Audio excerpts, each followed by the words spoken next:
Maintenant, je reprends les postes. Je commence depuis devant. Parce que derrière, ça va pas trop mal, on n'a pas trop pris de goal ces temps. Mais devant, les gars, c'était pas suffisant. Jusqu'à présent. Yeah, à Fribourg le sport est en plein développement. Si tu veux tout savoir, va sur Cirer le banc. Va sur Cirer le banc si tu veux pas cirer le banc. C'est le meilleur podcast, y'a pas eu mieux. Jusqu'à présent. À Fribourg le sport est en plein développement. Si tu veux tout savoir, va sur Cirer le banc. Va sur Cirer le banc si tu veux pas cirer le banc.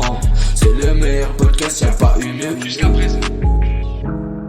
Et c'est sur cette douce mélodie qu'on a le plaisir d'ouvrir ce tout premier podcast appelé Cirer le banc, un podcast dédié au sport fribourgeois qui donne la parole aux sportifs, aux entraîneurs, aux journalistes et tout ce qui gravite autour de la bulle sportive de la région. J'ai le plaisir de convier le chouchou des auditeurs de Radio Fribourg, des lecteurs de la Gruyère. Vous l'aurez deviné, Marius Cam est parmi nous aujourd'hui. Salut Marius. Salut Romain, j'espère que tu vas bien. Merci pour cet accueil chaleureux.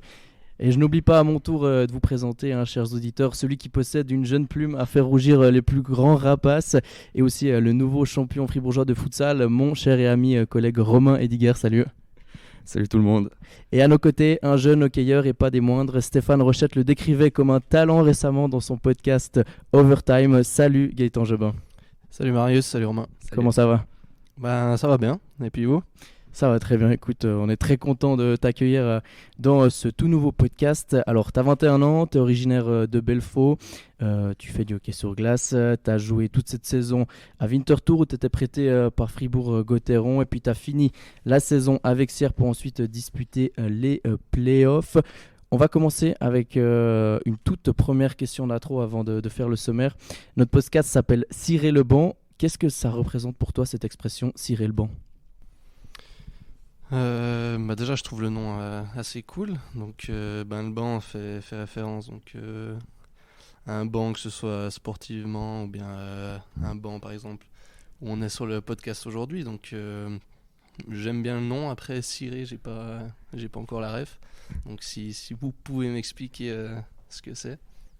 C'était aussi l'idée de dire quand tu fais partie d'une équipe souvent que t'es pas le meilleur de ton équipe, tu te retrouves sur la banquette plusieurs matchs d'affilée, et puis du coup on dit cirer le banc, donc enchaîner les matchs sur la banquette, c'était cette idée-là. Je pensais plus à un terme de footeux que d'hockeyeur, mais comme ça j'apprends un nouveau truc aussi.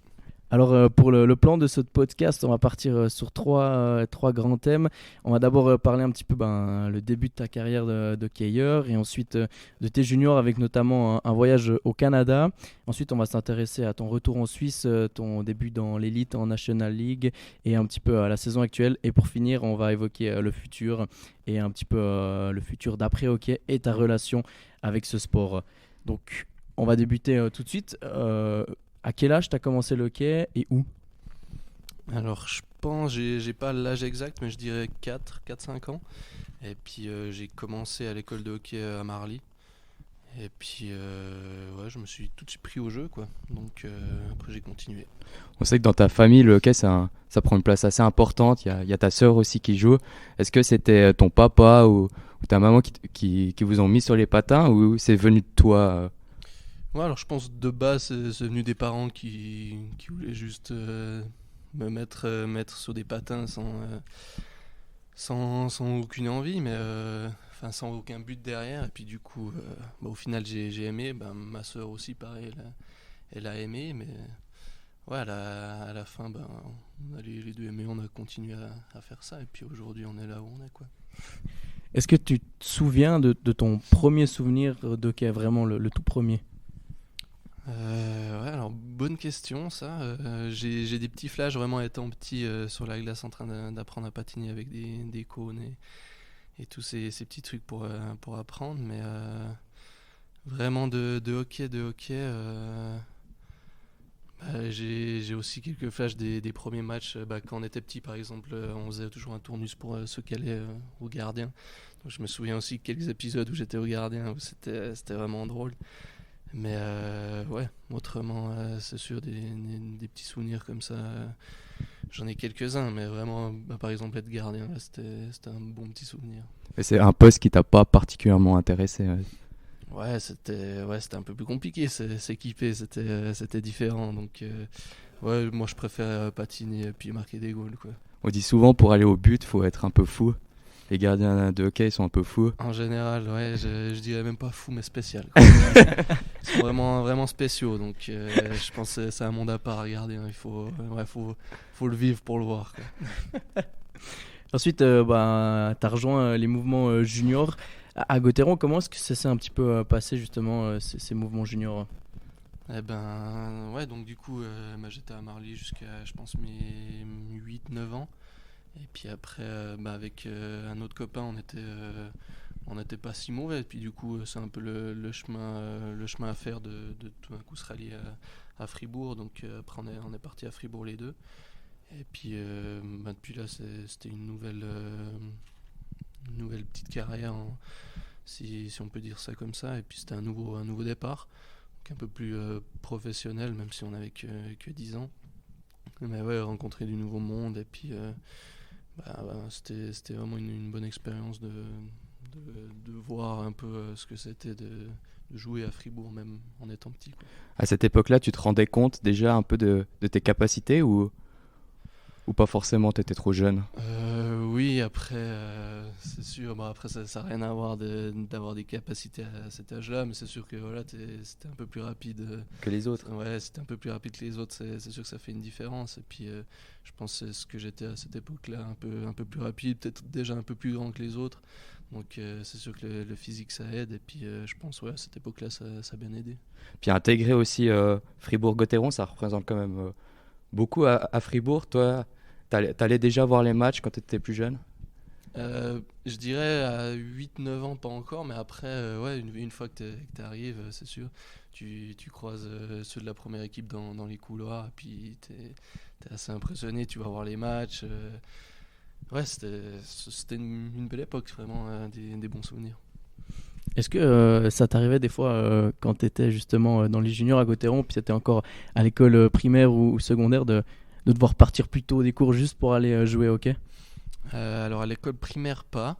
Je me rappelais que quand j'étais encore à Marly, on avait les entraînements le vendredi soir, et puis on avait justement assez tôt, donc après l'école, avec un copain, nos parents ils venaient nous chercher, et puis on partait directement donc à l'entraînement. Après à l'école secondaire, donc en CO, là il y avait déjà des petits aménagements pour les sportifs. Donc ça nous arrivait des fois, par exemple si on jouait le vendredi à Davos ou Lugano, on partait, on loupait l'après-midi. Et puis ouais, c'était toujours des petits arrangements comme ça. À cet âge, c'était des sacrifices ou tu remarquais pas? Pour toi, c'était évident? À cet âge-là, oui. Par après, tu te dis oui, c'était des sacrifices, mais sur le moment, ça me paraissait évident. Par exemple, au CO, ou bien même au collège, ils essayaient de grouper les sportifs. Donc, il y avait pas mal de sportifs qui avaient des aménagements comme ça. Donc, au final, ouais. Puis quand on était au CO, on sortait pas trop, mais il n'y avait pas vraiment d'activité à côté. Donc, c'est après où c'est un peu plus des sacrifices, mais étant petit, je trouvais ça normal. Les sacrifices, ça s'illustre par quoi, par exemple? C'est les samedis ou les vendredis soirs où tu peux pas sortir comme peut-être tes copains ou... Ouais, c'est exactement ça. Des week-ends de match, ouais, évidemment, tu sors pas, tu peux pas boire un petit verre. Donc, après, chacun gère comme il veut. Moi, j'étais dans cette optique-là. Donc, c'est ouais, des petits sacrifices à gauche à droite. C'est rien de très grand, mais au final, ça s'enchaîne. Et puis, tu dois avoir une certaine rigueur. Pour moi, c'était ça. Est-ce que tu as un souvenir vraiment marquant de ces années de junior à Gauthieron? On a fait ma première année junior, on avait fait les relégations. Donc pas un souvenir très cool, mais je pense que c'était vraiment une bonne expérience que ça nous tombe dessus comme ça. On avait quand même une bonne équipe et au final ça n'a pas trop marché. Et puis vraiment jouer cette relégation avec une pression quand même assez grande, vu que je pense que ça détruirait quand même un peu le club de ne plus avoir des juniors dans la top catégorie. Donc au final on a joué avec cette pression, on a réussi donc à gagner, donc au final c'était vraiment un gros soulagement. Vous êtes quand même deux à être sortis de ce mouvement junior et d'avoir signé pro. Je pense notamment à David Ebicher. C'est pas toutes les volées qui arrivent à sortir deux joueurs comme ça. Ouais, c'est sûr. David aussi un parcours un peu comme le mien, assez talentueux donc dans les juniors. Et puis aujourd'hui, il le prouve qu'il a le niveau pour jouer. Et puis c'est sûr, comme tu dis, on n'en sort pas chaque année quelques-uns. Donc là, je pense que c'était plutôt une bonne année avec les 2000. Il y a Sandro aussi qui joue vraiment bien aujourd'hui. Donc ouais, comme tu dis, t'en sors pas chaque année. Et puis j'espère que ça va encore continuer pour les plus jeunes qui viennent. Yeah. À Fribourg, le sport est en plein développement. Si tu veux tout savoir, va sur Cirer le banc. Va sur Cirer le banc si tu veux pas cirer le banc. C'est le meilleur podcast, y'a pas eu mieux. Finalement, en 2019, tu t'envoles au Canada pour rejoindre la Ligue de hockey junior majeur du Québec, pour rejoindre Charlottetown Icelander. Pourquoi ce choix en fait? Ouais, je pense que c'était tout hockeyeur, quand t'es jeune, tu rêves de partir. Et puis je pense que ces dernières années, avec les années 2000, 2001, ça s'est assez ouvert. Pas mal de portes qui sont ouvertes pour tous ces jeunes de cette tranche-là, où avant c'était vraiment plus compliqué de partir. Il y en avait beaucoup moins qui partaient. Et puis là, depuis les 2000, j'ai l'impression qu'il y en a de plus en plus qui peuvent partir. Donc je me suis dit pourquoi pas moi. Et du coup j'ai eu cette chance de pouvoir partir juste avant le Covid. Donc on a arrêté la saison en cours, mais d'avoir pu être là-bas, c'était vraiment une bonne expérience. L'idée d'aller au Canada spécifiquement, c'était une volonté de ta part, ou il y avait peut-être la Suède ou même les États-Unis qui étaient une possibilité? C'est toi qui as choisi? Comment il s'est fait le choix du Canada? Alors justement, je pense que comme tu cites la Suède maintenant, je pense que ça c'est vraiment dans les 3-4 dernières années que des jeunes partent en Suède. Je pense que un des premiers, c'était Sandro Schmidt qui était parti. Et puis aujourd'hui, il y en a de plus en plus qui partent aussi en Suède. À mon époque, j'avais pas vraiment cette idée-là en tête. Ouais, pour moi, c'était vraiment le Canada que j'avais en tête. Je pensais même pas à ça possible quand je jouais. Et puis ouais, j'en avais parlé avec mon agent et puis il a fait le nécessaire. Et au final, pendant l'été, ça s'est fait. Forcément, quand tu vas au Canada, tu quittes ta Sarine natale, tu arrives dans un tout nouveau pays avec une nouvelle langue aussi, des nouveaux coéquipiers. Comment elle s'est passée un peu ton acclimatation? Ouais, donc au début, c'est sûr, tu prends l'avion, tu te rends là-bas, tu sais pas trop à quoi t'attendre. T'es un peu nerveux et puis au final t'arrives. Et puis donc c'est un camp d'été, donc il y a plusieurs jeunes justement. Où là ils font un camp un peu où s'ils jouent bien ils sont pris, sinon pas.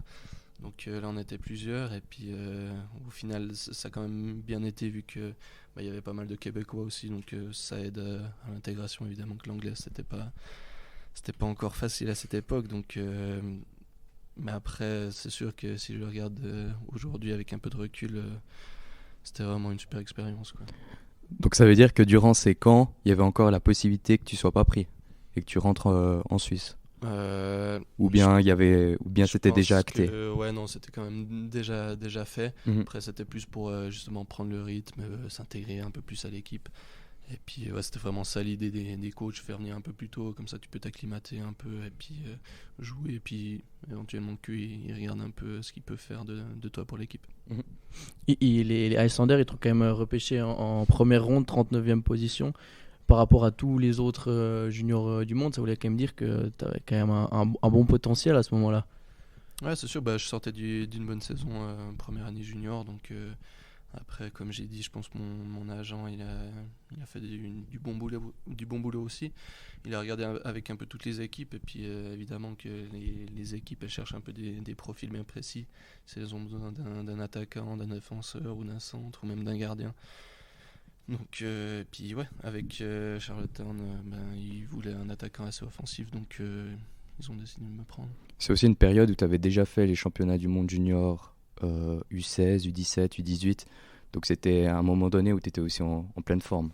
Ouais, exactement. J'avais fait avec l'équipe suisse junior justement, j'avais fait toutes les sélections. Après j'avais une blessure, donc pendant un moment j'étais pas retourné. Et puis, ouais, comme tu as dit, championnat du monde U18. Et puis, là, j'ai fait du bon boulot, je pense. Et puis, je pense que ça a bien aidé aussi pour partir au Canada. Et puis, ouais, c'est ça. Je me permets un peu de décaler le sujet pour parler un peu de l'équipe de Suisse.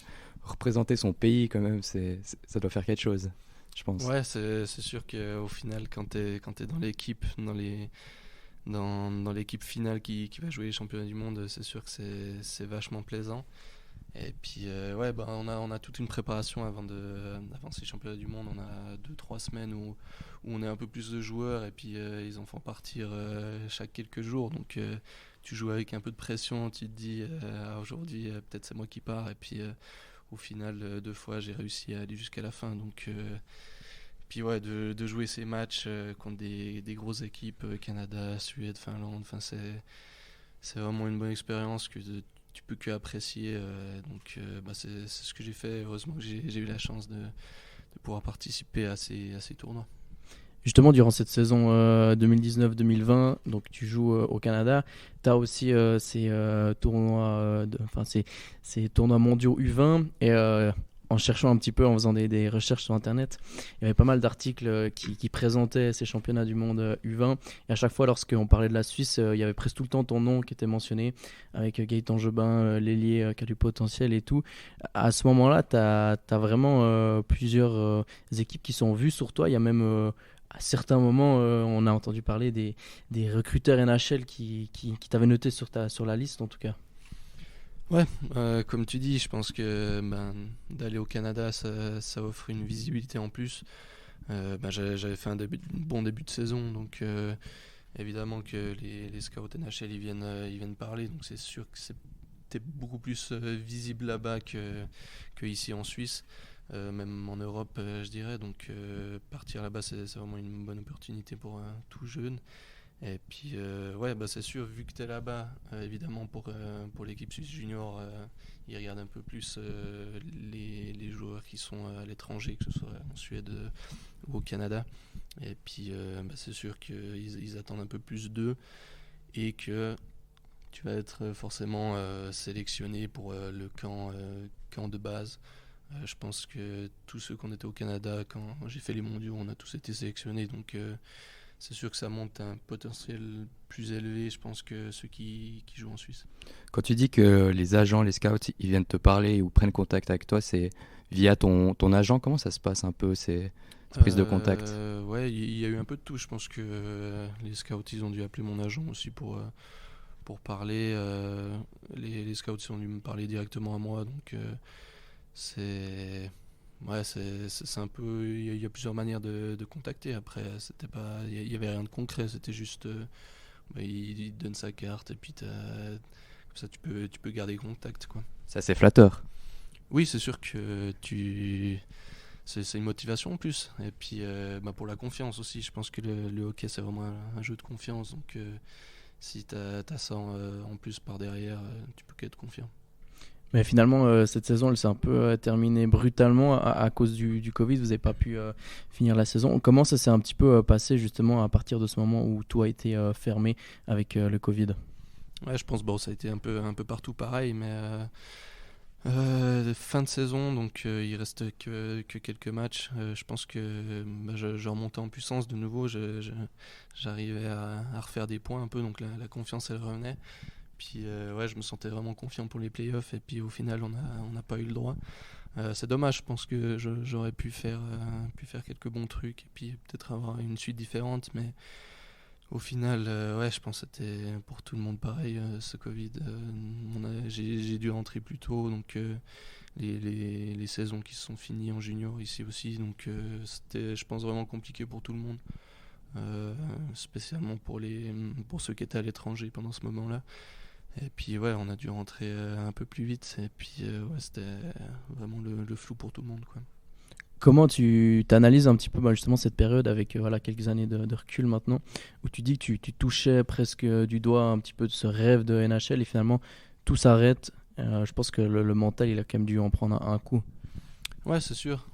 Sur le moment, je m'en rendais pas trop compte, comme tu dis, le mental. Je pense que j'ai pas eu de problèmes ou vraiment où j'étais en dépression, ou bien des choses comme ça aussi, le mental il était un peu moins bien. Après c'est sûr, quand tu passes de ça où j'en suis maintenant, c'est sûr que ça change un peu dans la tête et puis peut-être une baisse de motivation aussi. Et du coup, après, en 2020, il y a le retour en Suisse, où tu joues quelques matchs avec les U20 avant de disputer tes premières minutes avec Fribourg-Gotteron. Ça, j'imagine que c'est une sorte de rêve accompli, en quelque sorte. Ouais, je pense que ouais, c'était vu comme ça dans ma tête. Donc rentrer en Suisse après le Covid. Je savais pas si je voulais repartir au Canada ou rester là. Donc c'était suivant la situation par rapport au Covid. Et puis à un moment, je me suis dit que la situation elle allait peut-être être mieux en Suisse que là-bas. Puis au final, je pense que j'ai fait le bon choix. Mais ce choix, comment est-ce que tu l'as pris? Est-ce que Gauthieron t'a donné une vraie offre sur la table? Et puis au Canada, c'était un peu plus flou, tu savais pas trop. Et du coup, tu as choisi peut-être le choix de sûreté, tu es aussi à la maison. Ou tu t'es vraiment dit, ben, c'est à Gauthieron, je peux exploiter mon meilleur potentiel? Ouais, je pense que c'est un peu de tout, comme tu dis. Je pense que c'est là que tu te sens vraiment bien dans ta ville. Et puis Fribourg qui ont montré de l'intérêt pour moi. Donc au final, il y a tout qui était fait un peu pour que je reste là. Et puis c'est sûr que dans un sport, si tu es bien à l'extérieur, dans ta ville, si tu as tes amis, ta famille, je pense que si tu te sens bien en dehors, ça peut que aller sur la glace. Et puis au final, c'est ce que je me suis dit. Et puis je pense que c'était pas le mauvais choix à prendre. Et du coup, là, tu intègres un vestiaire avec des hommes qui ont une grande carrière. Certains sont plutôt sur la fin de leur carrière. Ça, j'imagine, c'est quelque chose d'assez impressionnant. Ouais. Là où tu côtoyais plutôt des gens de ton âge. Ouais, c'est ça. Comme tu dis, j'aurais pas dit impressionnant, mais en effet, c'est vraiment différent de passer d'une équipe junior où t'as que des gens de ton âge, où tu rigoles sur des trucs un peu débiles parfois, à des hommes qui sont beaucoup plus matures. Et puis vraiment, c'est ce côté professionnel aussi dans l'équipe. Donc tout le monde est là, vient chaque matin, fait vraiment sa routine. Donc c'est vraiment différent. Et puis je pense c'est quand même ce qu'il me fallait au bout d'un moment, d'avoir quand même un cadre un peu plus professionnel et puis pouvoir m'améliorer. Est-ce qu'il y a un joueur vraiment qui t'a pris un petit peu sous ton aile à Gauthieron, qui faisait un peu le papa, qui donnait des conseils, qui n'hésitait pas à te rassurer quand ça allait pas? Ouais, je pense que tous vraiment, c'était comme l'équipe est un peu plus âgée, tous étaient vraiment ont vraiment été sympas avec moi et je pense que c'est ça qui a pu faire la force l'année passée de l'équipe où il y avait vraiment une bonne ambiance. Et puis vraiment ils étaient vraiment tous sympas avec moi. Après j'avais Bikoff à côté de moi dans le vestiaire, donc si j'ai un nom à sortir du lot, je pense que c'est lui. Il est souvent cité, hein. Julien Sprunger, Andrei Bikoff, ils sont souvent cités pour intégrer les jeunes. Ouais, c'est sûr, je pense que deux emblèmes du club et puis vraiment ils font ce job vraiment bien de prendre les jeunes avec eux et puis ils l'ont vécu aussi, donc ils savent comment c'est. Je pense qu'à leur époque c'était un peu plus compliqué avec les vétérans de l'équipe, puis je pense qu'ils veulent pas reproduire ce schéma et puis aujourd'hui ils font vraiment ça merveilleusement et puis franchement merci à eux. Tu nous dis que Bikoff c'était ton voisin de vestiaire. On sait que Bikoff il est un petit peu farceur. Il t'a déjà fait des petites blagues, des petites bourdes, des petits pranks un petit peu, Bikoff? J'irai pas jusque là, il me semble, j'en ai pas en tête. Après je sais qu'on rigolait bien avant l'entraînement, après l'entraînement. C'est un gars assez vraiment professionnel, donc une fois que c'est l'entraînement, mais dès qu'on a fini avant ou après, on peut vraiment rigoler, parler de tout. C'est ça que j'aimais bien, on pouvait vraiment parler de tout, que ce soit de problèmes, de rigolade ou bien de n'importe quoi, donc que ce soit de hockey aussi, on parlait de hockey. Et puis c'est vraiment ça que j'ai apprécié, de pouvoir parler de tout avec lui. Sa prolongation de contrat, forcément, elle a fait parler, toi? C'est sûr que j'étais pas en stress pour lui, mais c'est sûr que pour lui, je le vis aussi. Après, c'est pas pareil, j'ai pas une famille comme il a. Je pense que là, il est vraiment soulagé. Et puis, comme j'ai dit avant, le hockey, c'est un sport, mais si tu te sens bien autour, c'est là que tu peux performer sur la glace. Et il l'a dit dans un interview où il pourra jouer se lâcher dans son jeu vu qu'il a plus ce stress derrière. Puis finalement, lors de tes saisons à Gauthieron, tu n'as quand même pas un temps de jeu qui est énorme. Ça t'arrive aussi plusieurs fois d'être surnuméraire, et notamment durant tous les playoffs l'année passée. Ça, en tant que jeune joueur qui a du potentiel, ça doit quand même être assez compliqué à vivre de ne pas pouvoir montrer, puis finalement faire du banc. Ouais, comme tu dis, je pense que surtout de passer des juniors où tu joues beaucoup, où t'es dans les meilleurs de l'équipe, au final à arriver et puis être dans les moins bons et les plus jeunes, et du coup ton temps de jeu il s'arrête net, et puis quand tu joues en fait ton style de jeu tu dois le changer vu que forcément tu n'auras pas le même rôle que tu avais quand tu étais en junior, donc ouais, là c'était une période assez compliquée. Tu parlais de changer son style de jeu, c'est quoi? C'est concrètement, avant tu portais plus la rondelle et puis là tu dois plus aller dans les bandes, Ouais, c'est exactement ça. Quand tu es en junior, évidemment tu as plus de place, comme j'ai dit avant, c'était un peu plus rapide, tu peux faire plus de jeux, être un peu plus offensif, et puis après évidemment tu essaies de le garder quand tu arrives avec la première. Mais c'est pas ça ton rôle. Le coach il va pas te faire jouer, il va pas te demander ça. Donc il faut faire ce qu'il demande, être peut-être plus défensif, jouer plus l'homme. Donc ça, c'était des choses que j'avais pas vraiment l'habitude de faire en junior. Tu dis que c'était une période compliquée justement où tu n'avais pas trop de minutes de jeu. Est-ce que dans ces moments-là, tu avais toujours la motivation d'aller à l'entraînement presque tous les jours, mais en sachant qu'il y avait presque 99% de chances que tu ne joues pas le soir, ou tu as quand même ressenti une certaine baisse de motivation? Ouais, je pense que ça dépendait des moments. Au début, tu te dis ouais, c'est normal, donc tu continues vraiment à apprécier aller à la patinoire, et puis juste à profiter du moment d'être avec eux. Et puis ouais, à des moments tout d'un coup tu joues un peu plus, donc la motivation elle revient, la confiance aussi, et puis tout d'un coup un deux blessés, et puis là t'es aussi dedans, et puis ouais, tout d'un coup c'est le contraire, et puis là tu joues plus, donc la motivation ça baisse, il y a un peu tout qui baisse, donc ouais, c'est vraiment ça, tout d'un coup ça va bien, tout d'un coup un peu moins bien, donc c'était pas facile à gérer. Est-ce qu'on donne moins comment dire ça, la gestion de ces moments compliqués, ces moments où ça va un peu mieux?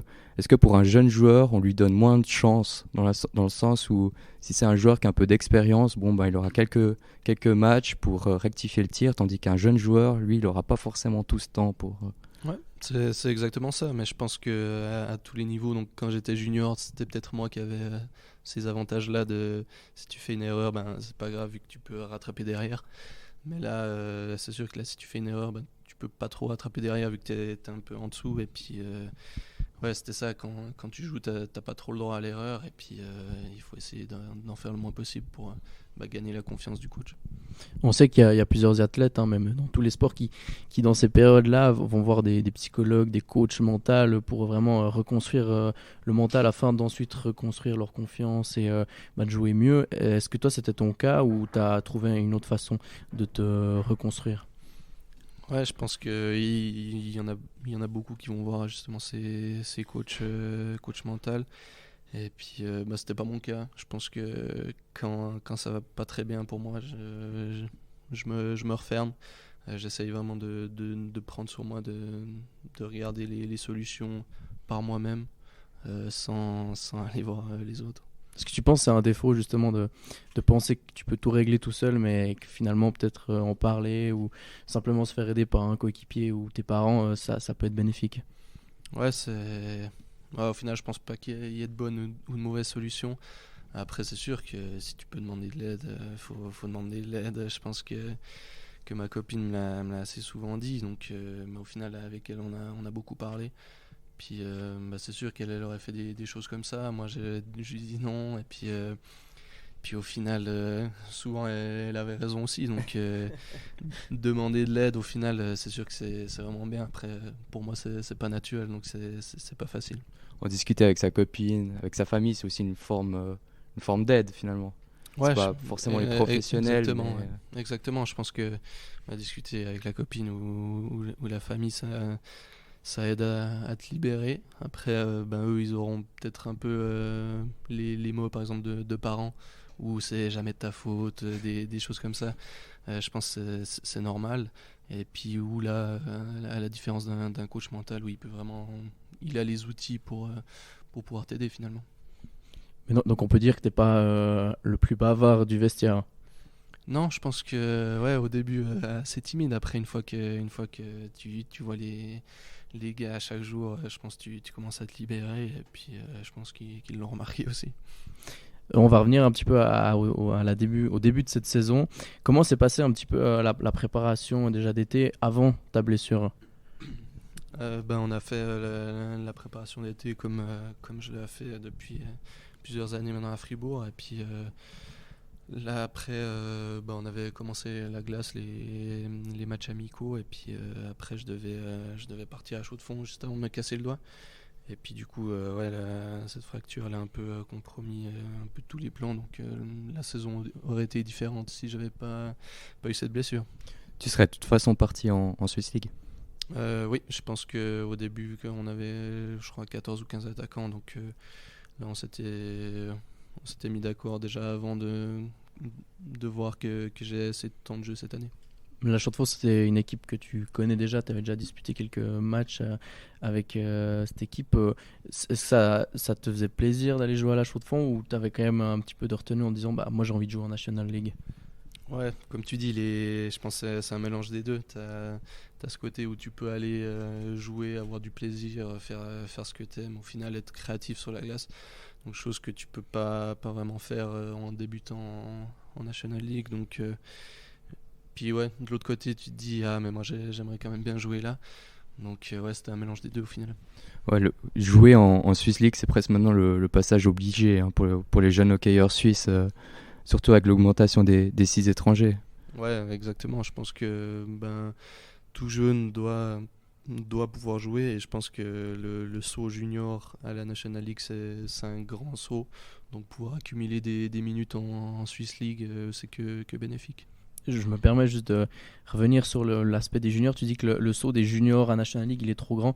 Est-ce que tu penses qu'en Suisse, la formation des jeunes et le mouvement junior n'est pas assez adapté finalement à la National League? Peut-être qu'il n'y a pas assez d'infrastructures. Et tandis que si les juniors font le saut, par exemple Canada National League, là, ils sont beaucoup plus préparés. Ouais, comme tu dis, je pense que aujourd'hui, comme je l'avais dit, ça s'est un peu ouvert les portes de pouvoir partir au Canada, en Suède. Donc là, comme il y a de plus en plus de jeunes qui font ça, il y a de moins en moins de jeunes qui sont dans le championnat junior en Suisse. Donc le niveau il baisse vraiment. Et puis ensuite c'est clair que ça devient pas attirant. Enfin, t'as beaucoup plus d'avantages d'aller jouer au Canada, en Suède, que de jouer ici. Du coup, on revient un petit peu sur ta saison. Finalement, tu te blesses au doigt, tu te pètes le doigt, tu reçois un shoot de Sorensen à l'entraînement. C'est un petit peu la blessure de merde pour un hockeyeur. On est d'accord, la main, c'est quelque chose que tu as tout le temps besoin quand tu joues au hockey. Son outil de travail. Son outil de travail, exactement. Ouais, exactement. Puis c'était surtout le moment auquel ça arrive. C'était début de saison, donc c'était c'est assez compliqué, autant mentalement que physiquement. Donc au moins je pouvais continuer à patiner vu que c'était le doigt. Donc au final, pas trop perdu de patinage, mais perdu un peu mentalement. Et puis c'était clair que c'était pas facile à revenir. Tu fais une saison avec moitié moins de matchs. J'ai loupé, je pense, 1 mois et demi, 2 mois. Donc tu loupes quand même la moitié des matchs. Surtout que ces blessures au doigt, c'est pas des blessures simples à récupérer. Il y a des tendons, c'est beaucoup sollicité dans le match. Donc souvent, tu peux te soigner, puis aller faire un match. Finalement, tu as encore mal après le match. Ça doit être compliqué aussi mentalement, se dire mais purée, j'ai envie de revenir jouer, mais je peux pas. Ouais, là j'avais recommencé, donc comme c'était le petit doigt, au début je shootais seulement avec 4 doigts sur ma canne. Donc, comment c'est possible de faire ça? Ouais, alors au début je devais ajuster un peu, ça partait pas toujours sur le goal, mais ça allait de mieux en mieux. De plus en plus j'avais la confiance avec mon doigt qui faisait de moins en moins mal, donc de plus en plus je commençais à shooter avec toute ma main, et puis au final ça a été. Puis du coup il y a ce départ à Winter Tour où finalement vous jouez plutôt le bas de classement. Comment ça s'est passé un peu cette acclimatation Ouais, je pense que mentalement c'était pas facile d'aller là-bas non plus. Une équipe bas de classement comme tu dis. Et puis au final ça m'a pris quelques matchs avant de mettre la machine en route. Donc Je pense que c'était bien pour moi aussi quand même de pouvoir jouer, peut-être arriver dans une équipe qui a un peu de peine, peut-être on me donne un rôle assez haut tout de suite, donc il y avait cette optique-là aussi. Et puis ouais, je pense que c'est un peu ce qui est arrivé. J'ai pu directement beaucoup jouer et puis montrer que je savais toujours jouer, quoi. Les automatismes, ils étaient peut-être aussi plus compliqués à apprendre. Je veux dire, quand tu joues avec Bikov, Valzer, Jörg, tu as peut-être des mouvements que tu fais, que tu répètes. Ouais. Puis là, tout à coup, tu te retrouves avec pas des joueurs nuls, mais tu dois prendre tes marques, quoi. Ouais, c'est ça. Je pense que la différence de niveau, elle est quand même assez grande. Et puis, ouais, avec la première, à l'entraînement, tu patines aussi vite que tu veux, tu reçois la passe sur la canne. Et puis, peut-être que là, je sais pas, ils voient pas que t'es là, et puis ils voient pas cette ligne de passe, et puis ils la font pas. Du coup, aussi peut-être un peu de frustration de ce côté-là. Et puis, au final, ça a quand même été. Il t'a fallu quand même bien quelques matchs pour vraiment réussir à enfin mettre des points. Mais au début, comment ça se fait qu'il t'a fallu presque 10 matchs pour finalement réussir enfin à faire ton job d'attaquant, donc mettre des points, des assists, des buts? Ouais, je pense que je suis arrivé dans une mauvaise passe de l'équipe en général, où il n'y a pas grand-chose qui fonctionnait, que ce soit au niveau du système de jeu ou bien de la confiance de l'équipe. Et puis je pense qu'après quelques matchs, après 10 matchs que j'ai passés, que ce soit moi ou toute l'équipe, je pense qu'on a commencé à avoir un rythme qui allait un peu mieux. On avait changé un peu le système, donc ça allait un peu mieux même en zone défensive. Et puis ouais, une fois qu'on a eu ce tournant, on a trouvé un peu des lignes fixes. Et puis là, j'ai joué avec 2 gars fixes jusqu'à la fin, et puis ça a bien été pour nous. Puis il y avait aussi la présence de Loïc Gallet qui était peut-être plus facile, là. Peut-être d'un côté hors glace, je dirais. Ouais, exactement. Hors glace, comme tu dis, je suis arrivé, il était là. Après, il est parti quelques semaines plus tard à Fribourg. Et puis, c'était un peu plus facile pour l'intégration d'avoir déjà un gars que tu connais. Il y avait beaucoup de Suisses allemands, donc pour l'intégration, c'était pas facile de ce côté-là. Mais il y avait, je pense, c'était quand même moitié-moitié roman suisse-allemand. Donc, il y avait quand même quelques romans pour l'intégration. C'était un peu plus facile. Tu parles un petit peu suisse-allemand? Ouais, je comprenais ce qui se passait. Après, parler, je leur parlais en anglais, quoi. C'était plus facile. Mais si on fait une petite parenthèse sur Loïc Gallet, il est plus ou moins dans la même situation que toi, où il était avec Gauthieron, il a été prêté finalement. Puis pour lui, ça a dû être aussi assez compliqué de tomber dans une équipe comme Winterthur, où franchement, il s'est quand même pris beaucoup de buts. Pour lui, ça devait pas être très facile. Ouais, comme je l'ai dit avant, les gardiens, c'est un autre monde. Donc évidemment que Loïc, il est très mental, il regarde beaucoup pour lui, justement. Lui, il est un coach, donc de ce côté-là, je pense d'un gardien, tu dois vraiment, je pense que c'est presque une obligation d'avoir un coach mental derrière qui te supporte. Mais ouais, c'est sûr que gardien, c'est pas si facile que ça. C'est pas juste arrêter les pucks. Je pense que avoir une bonne défense, ça aide vraiment beaucoup. Et puis là c'était pas ça, donc c'est sûr que t'en prends beaucoup. Finalement, t'es transféré à Sierre pour les 2 derniers matchs de la saison, et ensuite du coup pour disputer les playoffs de Swiss League. Là, est-ce que t'as vu ça comme pas une délibération, mais peut-être dire ok, enfin je vais jouer dans une équipe un petit peu meilleure, je vais pouvoir montrer un peu plus mon potentiel. On est dur avec Winterthur, hein. Ouais, mais quand on voit les points au classement, je pense qu'on a le droit d'être dur. Je pense que c'est ça. Je pense que je l'ai vu vraiment comme une opportunité. Je pense que c'était en grande partie grâce à ma bonne fin de saison avec Winterthur, où je mettais quand même pas mal de points. Donc au final, avoir cet appel, je me suis dit c'est vraiment cool, parce que sinon la saison elle serait finie vraiment tôt. Et puis c'est toujours une histoire de licence A, licence B. Et puis là, on devait faire le transfert avant le 31 janvier. Donc j'ai pu disputer les 2 derniers matchs de saison avec Sierre. C'est Sierre qui est venu te chercher, ou c'est ton agent qui s'est tourné vers Sierre et t'a proposé tes services? Il me semble que c'est Sierre qui est venu demander, ouais. Et finalement, à Sierre, vous commencez les playoffs, vous tombez contre la Chaux-de-Fonds, premier contre 8e. Forcément, on n'aborde pas ces playoffs très sereinement du côté valaisan, on imagine. Et un certain Boubi aussi. Ouais. Exactement. Il paraît il paraît pas, mais ils ont eu une mauvaise passe fin janvier Sierre, donc au final ça leur a coûté pas mal de points, et donc ils ont fini à la 8e place. Donc ouais, chaud de fond, on savait que ça allait pas être facile, mais au final on a fait le premier match, deuxième match, et on s'est dit qu'il y avait quelque chose à jouer quand même. Finalement, vous perdez quand même cette série de playoff 4-1 tout récemment là. Un petit peu frustré, on imagine, parce que au vu de ce que j'ai pu lire sur les différents matchs et tout, ce que j'ai pu entendre aussi, c'est que Sierre jouait bien, mais c'est juste que la Chaux-de-Fonds était tellement efficace sur ces occasions que c'était impossible pour vous. Ouais, je pense qu'on l'a vu premier match, que ce soit le premier ou le deuxième, donc je pense qu'ils ont environ 50 shoots à chaque match. Donc ouais, il fallait que toutes les étoiles soient alignées quand même à chaque match, que le gardien ce soit son jour, qu'eux ils aient pas de chance à mettre des poteaux, des lattes, ou bien qu'ils soient juste dans un mauvais jour et puis que nous dans un bon jour. C'est un peu ce qui s'est passé les 2 premiers matchs où on arrive à tenir le score. Je pense qu'on aurait dû gagner le deuxième match pour pouvoir espérer les faire douter et puis gagner peut-être 2 matchs de plus. Finalement, vous perdez la série 4-1, donc 5 matchs, 3 buts, 1 assist, 4 points. C'est hyper satisfaisant pour toi quand même, cette série de playoffs. Je pense que je finis vraiment sur une bonne note. Ouais, dans l'équipe, il y a eu quelques malades, quelques blessés, donc au final on a dû changer un peu l'alignement pour les 2 derniers matchs.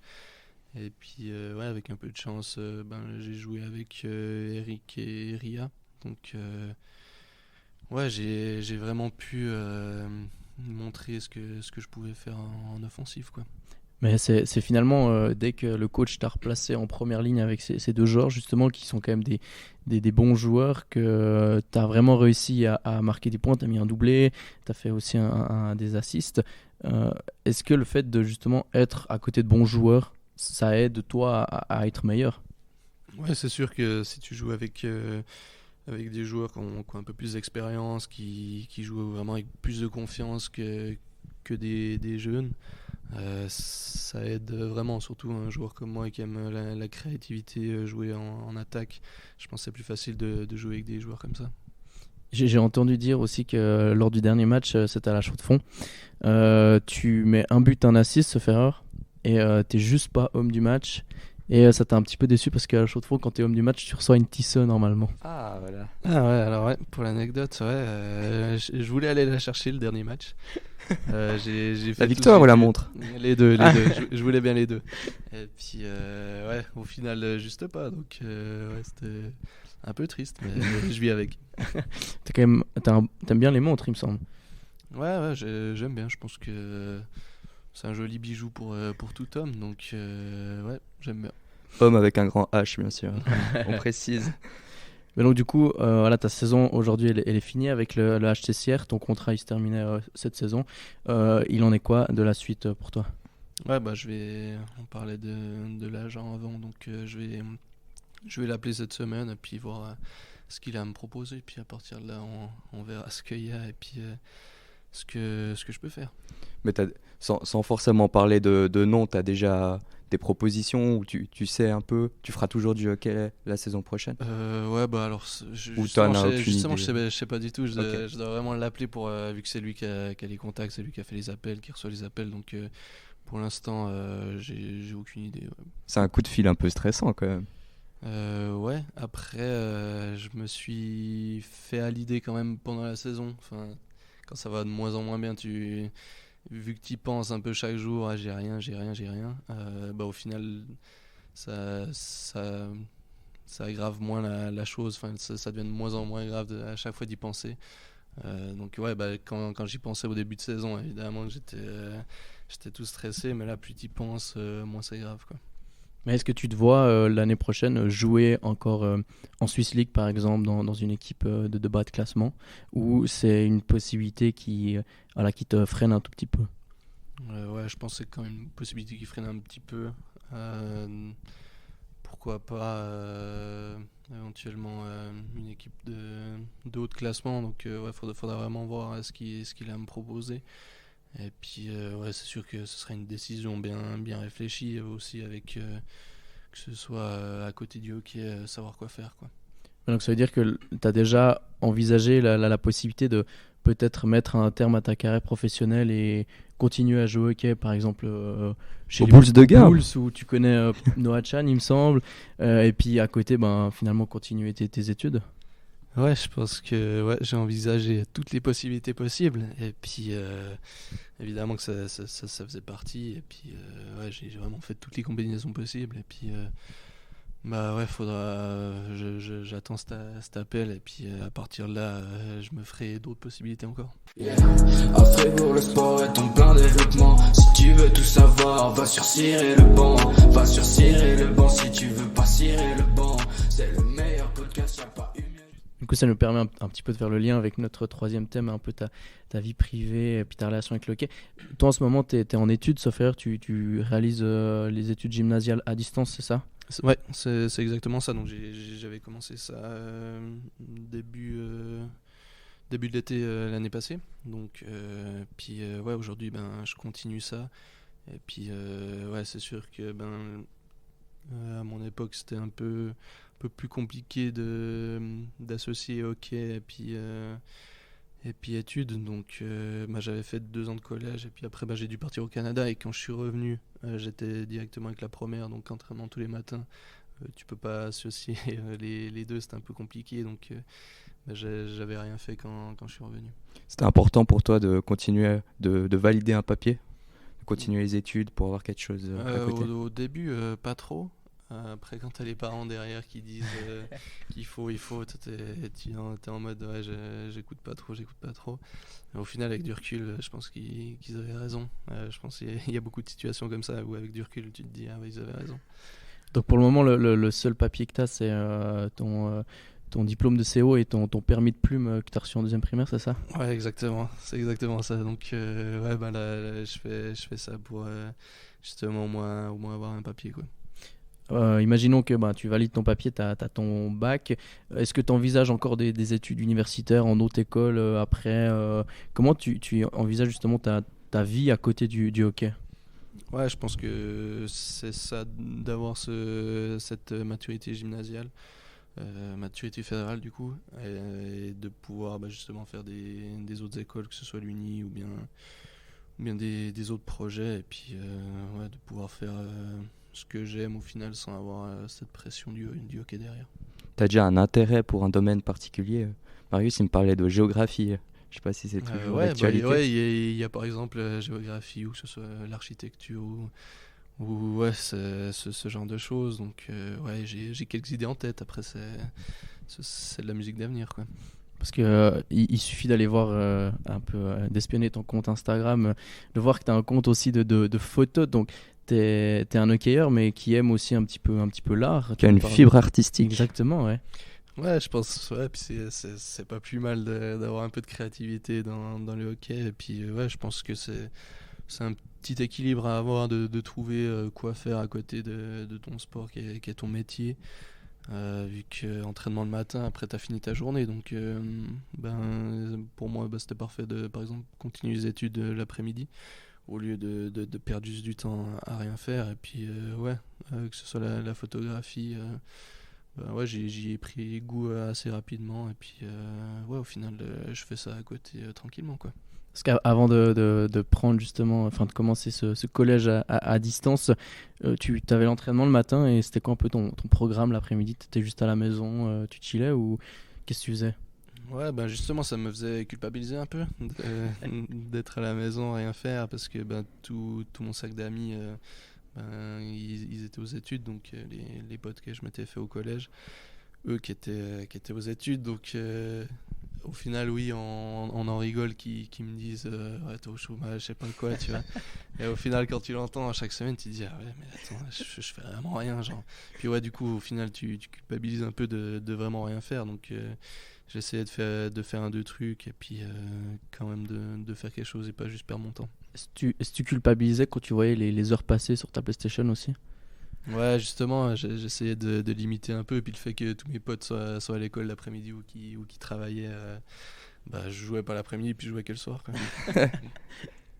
Du coup, je pense qu'on peut passer aux questions tac au tac, ou bien moi je voulais juste te demander encore. T'as encore une question? C'est quoi un petit peu tes autres passions dans la vie en dehors justement un peu de la photographie, du hockey Je pense que du coup avec le hockey t'as des hobbies qui tombent un peu à l'eau, que ce soit le ski ou ce genre de choses. Et puis Ouais, ben avant j'aurais dit le ski, après juste passer un bon moment par exemple pendant l'été où on a un peu plus de temps. Juste sortir avec les amis, que ce soit sur le lac, faire des choses en montagne ou des trucs comme ça, ouais.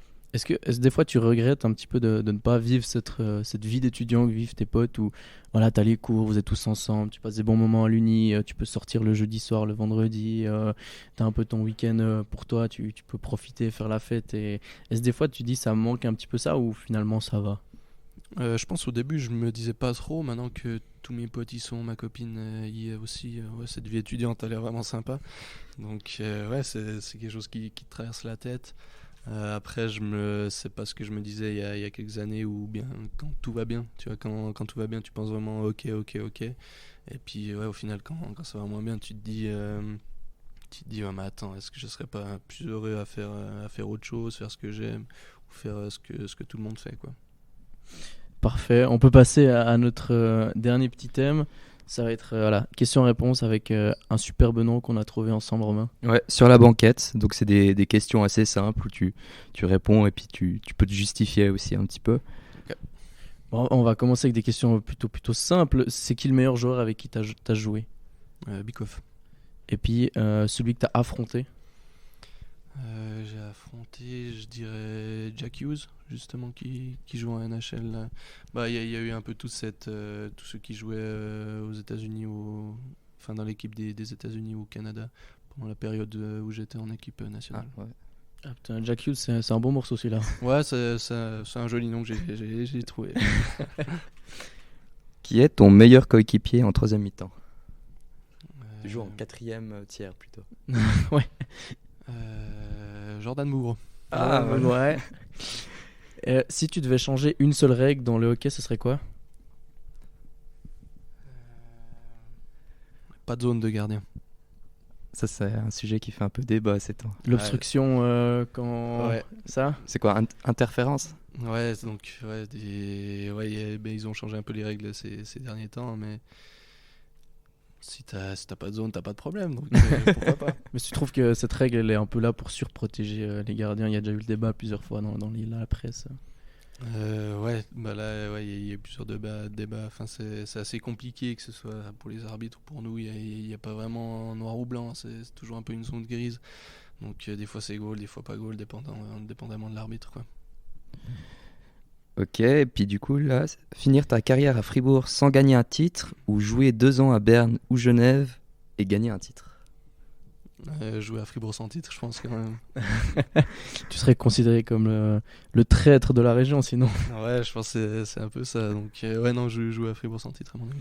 Bah là, je vais te poser une question, mais t'es pas trop adepte de ça. Mais si tu devais lâcher les gants face à un adversaire, ça serait qui? Ouais, alors là, je pense qu'il faudrait pas que je prenne le plus gros, le plus costaud. C'est vrai que tu sois sûr de toi, ouais. Ouais, il faudrait vraiment que je sois en pleine confiance et puis que je chope un petit. Qui comme petit? Jordan Boukro. Ouais, par exemple. Pourquoi pas Jordan Mougro? Mais toi, t'es pas du tout un adepte de ces bagarres en hockey. Il me semble plusieurs fois t'avoir vu, il y a des bagarres, peut-être tu patines autour. Ouais, je suis un peu comme ça. Je suis un peu, peut-être un peu trop tranquille, mais ouais, quand j'étais au Canada, il y avait 3 fights par match et puis je l'ai jamais fait. Donc c'est sûr que ouais, c'était pas mon truc. Si tu devais changer quelque chose dans ta jeune carrière, pour autant que tu veuilles changer quelque chose, mais s'il y avait un élément que tu ferais un petit peu différemment? Ouais, je pense que je ferais rien différemment. Enfin, j'ai rien qui me vient en tête. Tu resterais pas une année de plus au Canada encore Eh ben, tout compte fait avec le recul, avec la saison qu'ils ont eue quand je suis resté là, il me semble qu'ils ont joué 10 matchs. Et puis ouais, au Canada c'était un peu plus compliqué qu'ici, donc au final je me suis conforté dans mon idée d'être resté ici. Si tu devais te faire drafter par une franchise NHL, t'aimerais te faire drafter par qui? Je dirais Tampa Bay. Tampa Bay. Ouais, il fait beau, il fait chaud. Toi, Marius, ça serait qui? Écoute, moi je vais me rendre où il y a des Suisses, à New Jersey. Ok. Mais ouais. Et finalement, dernière question, plutôt Genève ou Lausanne? Je dirais quand même Lausanne, même si la question est dure. Hein. La question est dure, mais non, pas Genève, ouais, plus Lausanne. Et puis, est-ce que tu vois Gauthieron passer les playoffs ou... Ah ouais, bonne question, on va pas demander. Ça dépend quand l'épisode va sortir, mais là, pour le moment, c'est assez le flou. Ouais, alors si on regarde la forme du moment, en effet, c'est assez flou.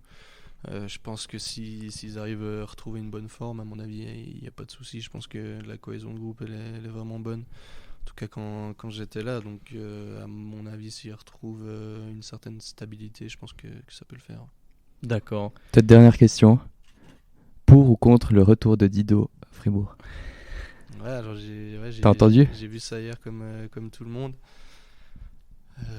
Personnage quand même déjà. Ouais, c'est un sacré personnage. Je pense que là, à Berne, il était, je pense, un peu plus électrique qu'il était à Fribourg les 2 années précédentes. Donc, moi, je pense que quand il était là, il faisait vraiment du bien, que ce soit au niveau de l'ambiance ou bien au niveau des points. Donc, je pense que c'est un personnage quand même à avoir dans une équipe, à mon avis. Quand il était là dans le vestiaire, c'était quand même c'est lui qui mettait l'ambiance aussi. Donc je pense dans un vestiaire, t'as peut-être besoin d'un gars comme ça.